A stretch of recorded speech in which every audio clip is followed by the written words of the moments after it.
यहाँ पर कुछ संख्याएं लिखी हैं और इनमें से सबसे बड़ा कौन, ये हमको बताना है। 2 की घात 250, 3 की घात 150, 5 की घात 100, 4 की घात 200। दोस्तों सबसे पहले हम एक काम करेंगे, इनकी जो घातें हैं उनको थोड़ा सिंप्लीफाई करके थोड़ा कम करने की कोशिश करेंगे। सब में जो कॉमन है ना उसका हम भाग देंगे, या यूँ समझिए कि जो घातें लिखी हैं उनका महत्तम समापवर्तक जो होगा उसका हम सब में डिवाइड करेंगे। आप सोचो इनमें सबसे बड़ा कॉमन फैक्टर कौन सा है, तो मैं तो देखता हूँ कि यहाँ पे 50 ऐसा सब में कॉमन फैक्टर है जो इन सबको डिवाइड करेगा। क्या 100 सबको डिवाइड करेगा? इनकी घातों को देखो, क्या 100 सभी को डिवाइड करेगा? बिल्कुल नहीं। 100 इसको डिवाइड करेगा, इन दोनों को नहीं करेगा, लेकिन 50 सबको डिवाइड करेगा। तो क्यों ना मैं 50 से सबको डिवाइड करके इनकी घातों को मैं छोटा बनाऊं। तो चलिए अब देखो 250 को 50 से डिवाइड करोगे तो 5 आएगा, 150 को 50 से डिवाइड करोगे तो 50 से 150 होता है, तो 3 की घात में 150 है, तो आप फिलहाल कितना लिखिए, 3 की घात में 3 मतलब घातों को आप 50 से डिवाइड करके आप सिंप्लीफाई कर रहे हो। ठीक है, ये 5 की घात में 100 लिखा है, 50 से डिवाइड करो कितना हो जाएगा, 50 दूनी 100। 4 की घात में 200 लिखा है, 50 से डिवाइड करो 200 को, तो 50 चौक 100।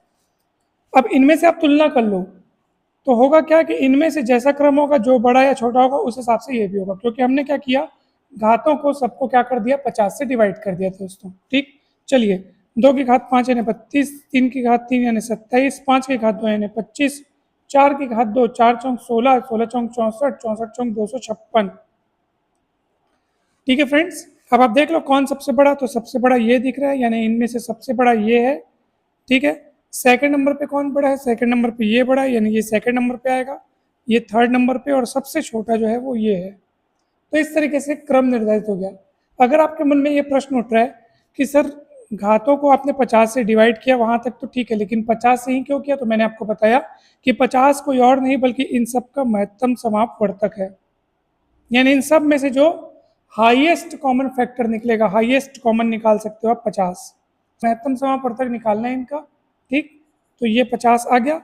अब 50 से हमने सबको डिवाइड करके छोटा कर लिया। अच्छा, 50 से डिवाइड करने पर ये कैसे पता चल रहा है कि ये तुलना अब ओके हो गई, क्योंकि देखो आपने 50 से डिवाइड कर लिया, वापस जब आप इन सबों के ऊपर 50 50 50 50 घात लगाओगे तो वापस आपको यही मिल जाएगा। यानी हम जो काम किए वो सब में किए हैं ना, किसी एक में तो नहीं किए हैं, जो काम किए वो सब में किए हैं, इस हिसाब से हमने कुछ गलत नहीं किया है। अगर आप वापस सबके ऊपर 50 50 घात लगाओगे, 50 पंचे 250, 50 से 150, 50 दूनी 100 और 50 चौक 200, वापस ये तैयार हो जाएगा। तो सिंप्लीफाई करके हमने तुलना करना आसान कर दिया यहाँ पे।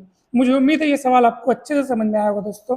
वीडियो अच्छा लगे तो जरूर लाइक करके, चैनल को सब्सक्राइब करके, वीडियो को शेयर करके, कमेंट करके अवश्य बताइएगा कि ये वीडियो आपको कैसा लगा।